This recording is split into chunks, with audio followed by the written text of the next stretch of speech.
Hello and welcome to Shiva Online Classes, Standard 10. Today I will be taking Unit 7, Prose, The Dying Detective.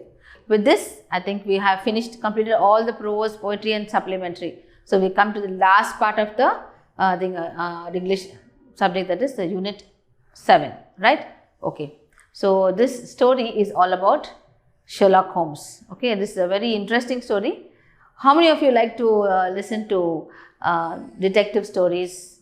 Thrillers, no? Mostly we like to see movies also and also read books regarding thriller. That is very exciting. That is till the end we don't know who's the murderer, the suspense will be so great that you want to know, no? Like that kind of a story only. This is about Sherlock Holmes. Sherlock Holmes, it's a character.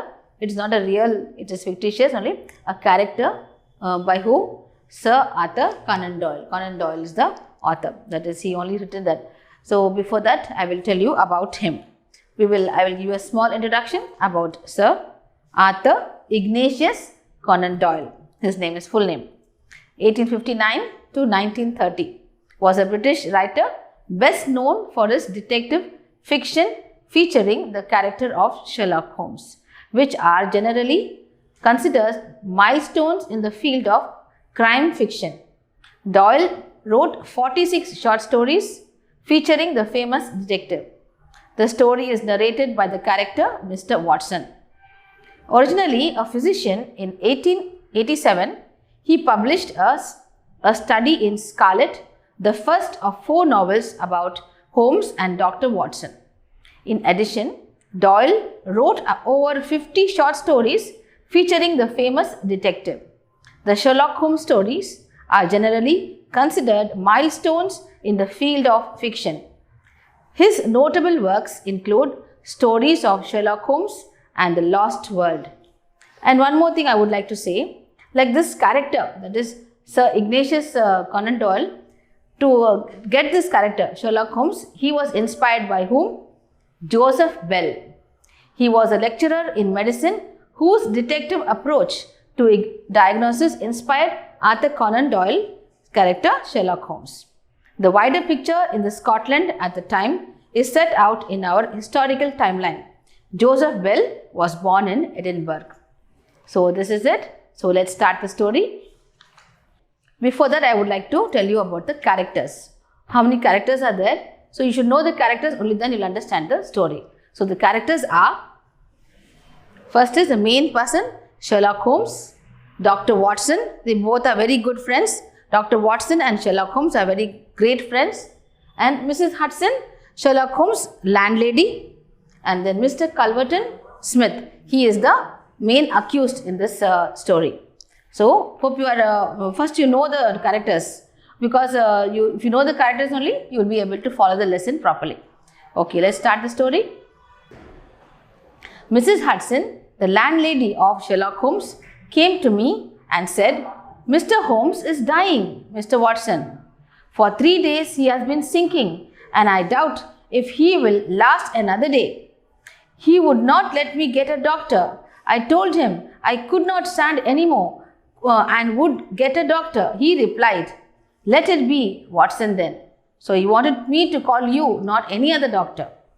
I was horrified, for I had not heard about his illness before. I rushed for my hat and coat. As we drove back, I asked her about the details.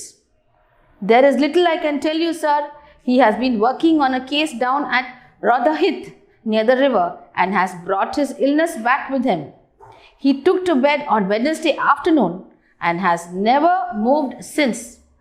For 3 days, neither food nor drink had passed his lips.' 'Why did you not call a doctor?' I asked. 'He wouldn't have it, sir. I didn't dare to disobey him.' He was indeed a sad sight.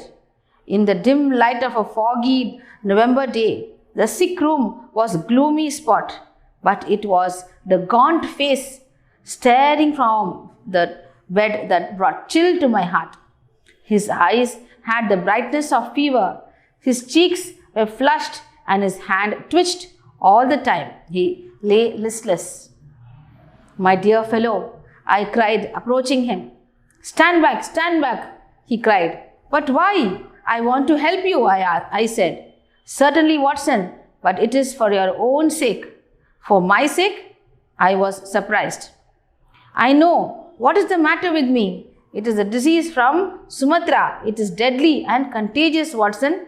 That's it. By touch. Good heavens, Holmes. Do you think this can stop me? I said, advancing towards him. If you will stand there, I will talk.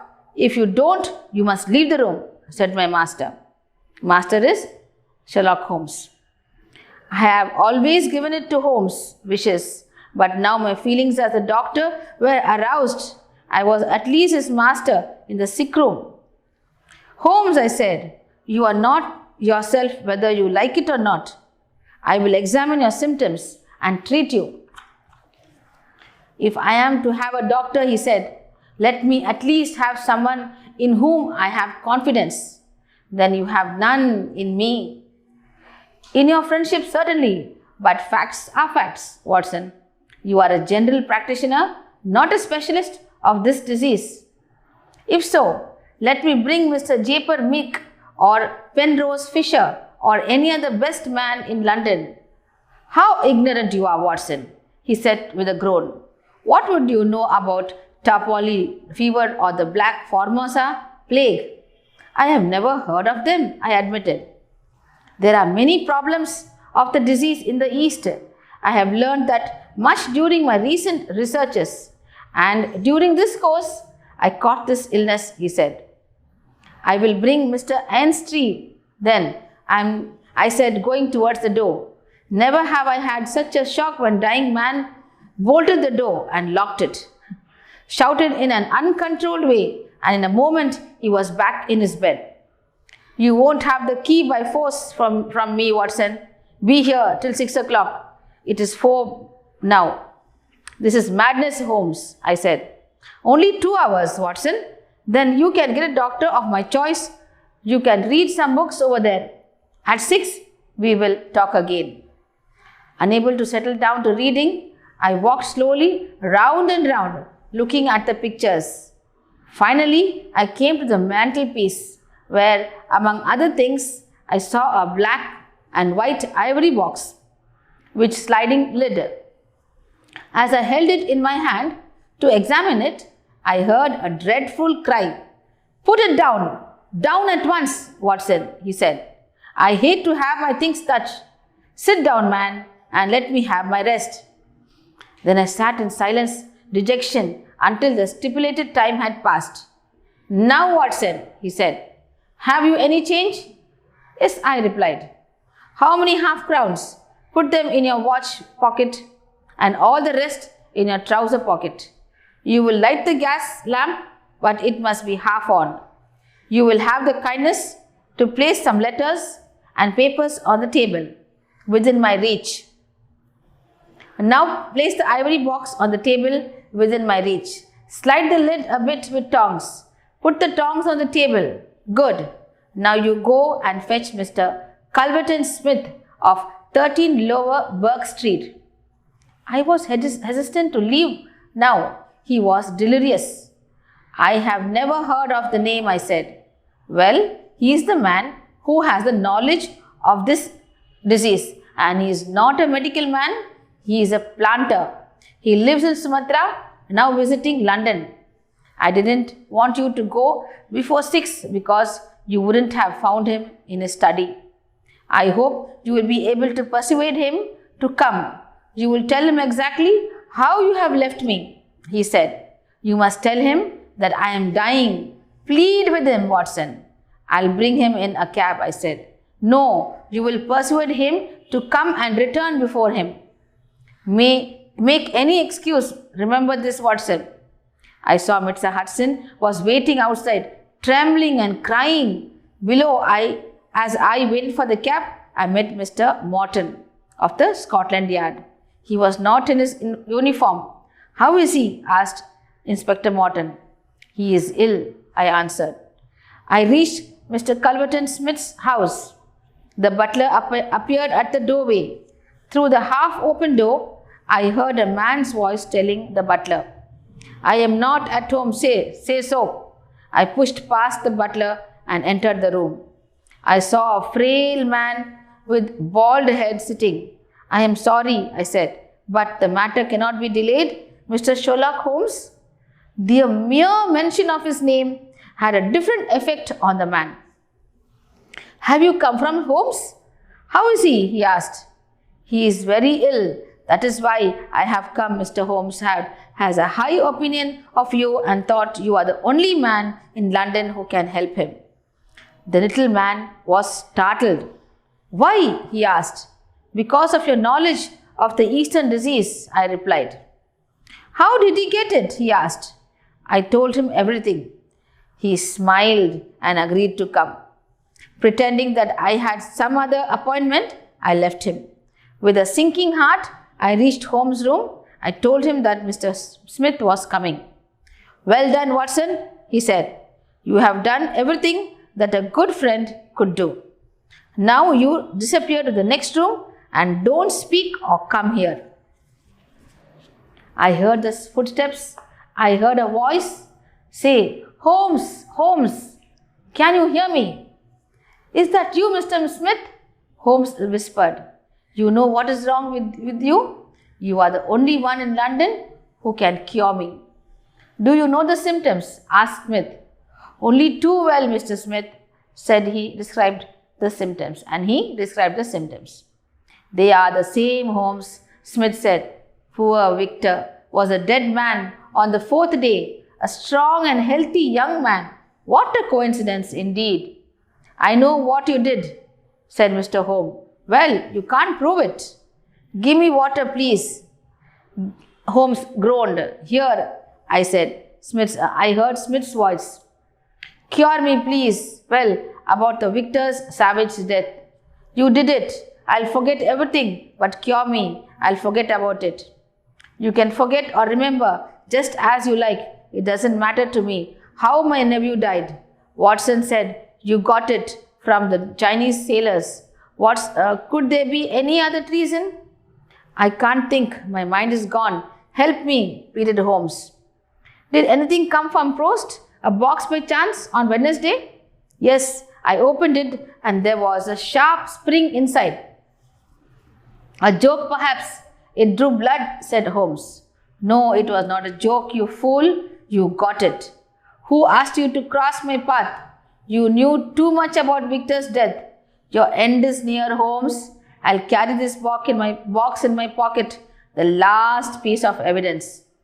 Turn up the gas, Smith, said Holmes in his natural voice. Yes, I will, so that I can see you better. There was silence. Then I heard Smith say, What's all this? Successful acting, said Holmes. For 3 days, I didn't taste anything, neither food nor drink. There were footsteps outside. The door opened and I heard Inspector Morton's voice. I arrest you on the charge of murder, he said. If so, let me bring Mr. Jaspith, Meek or Penrose Fisher or Holmes. There was sudden rush and scuffle, followed by the clash of iron and sudden pain of cry. There was a click of handcuffs. Holmes said to me, Come in. Sorry, Watson, I was rude to you. I was undermined your capability as a doctor. It was just to get Smith here, and I didn't want you to know that I was not ill. But your appearance, I said, 3 days fasting, and the makeup did the trick. The coins? Oh, that was only to prove that I was delirious, he asked. He laughed. I need to eat now, Mr. Watson. Mr. Smith killed his nephew, and he wanted to kill me the same way to avoid imprisonment. I need to eat now, Watson. I think that something nutritious or at Simpson's would not be out of place. And thank you, Watson, he said. And so this is the story. Hope you have understood this. That means Mr. Sherlock Holmes was doing that full thing completely. Being sick was just acting. And he wants to somehow get that culprit, Mr. Culverton Smith, handcuffed. That is to arrest him. He made this small drama. That is, he did not discuss this with anybody. Since 3 days, he did not eat or drink. He was in a case. That is, he went to Rotherhithe to, that is some case had come up. So he went to Rotherhithe to find out what happened. There Mr. Culverton Smith's nephew was murdered, and the murder was so cleverly done by Mr. Culverton Smith that because of property only, that Victor, his nephew, had so much property. So to get that property, Mr. Culverton Smith had to kill his nephew. So how he killed it is, there was a disease in Sumatra at that time. So the disease, if he injected the disease, the virus into Victor, and then that disease had through the disease he killed him. Okay, it was not a natural death, and everybody thought it was a natural death. So all this had, when he died, Sherlock Holmes was called to find out about the crime. So when he found out, then slowly he wanted to know, because Sherlock Holmes is a very clever detective. Each and every part, like, he will note everything so cleverly. So he said this Victor had not died a natural death. Somebody had killed him for the property. So he was behind this and got all the details, went around collecting details, and then finally he went home. As when he reached there, when he went to his London, there he received a parcel from Culverton Smith. Not Culverton Smith, without any name, a parcel had come. And when he opened the parcel, he was sure, looking at the stamp and all that. No, he's a very clever detective, as I told you. So he was very careful in opening the box. When he opened the box, there was a small needle. Like, if you slide the door of that box, one small needle comes up and pricks the hand of that person who opened the box, and then that virus get injected inside the blood. So through that disease will start off. How he killed Victor, same way Sherlock Holmes also he wanted to kill, because Sherlock Holmes was doing a lot of detective work to find out how Victor died. So that all the investigation was going on by Sherlock Holmes. So to stop that investigation and to cover it up fully, he want even Sherlock Holmes to die. Okay, so this he had planned up. Sherlock Holmes is very clever, no? So what he did is, he understood this plan, and what happened, like, as though that had pricked him, and that the virus has gone into his body, and so from that day onwards, for 3-4 days, he had not eaten or drink any water. So he was starving, and he was like fasting, not eating anything, so that he can get that kind of a look, that sick look he can get. So there, this landlady, Mrs. Hudson, was very worried about him, why he was not eating, was getting very sick. Then he called for Watson, and this whole story has been narrated by Mr. Watson, that is his best friend, Sherlock Holmes' best friend. And hope you understood this. And finally, he got him, and that is Culverton Smith was caught by Holmes by doing the small drama, and this is how it has been ended. So see how nice the story is. There are so many other stories also of Sherlock Holmes. Please Google up or get storybooks of Sherlock Holmes. You get even comics also. Read it, no? It will be so interesting. All these thrilling stories and detective stories, suspense stories, no? You will like it very much. So if you understood this, know the characters, read it once. Okay, after I have explained it to you, now you must read it once and then find out. The small question answers may come, which I have left out also, you can read it, right? So answer all the question answers, not only book back question answers, you must know the story. If any question answers come, no, that is questions comes from the book, you must be able to answer. Okay, so hope you understood this. See you next class. Thank you.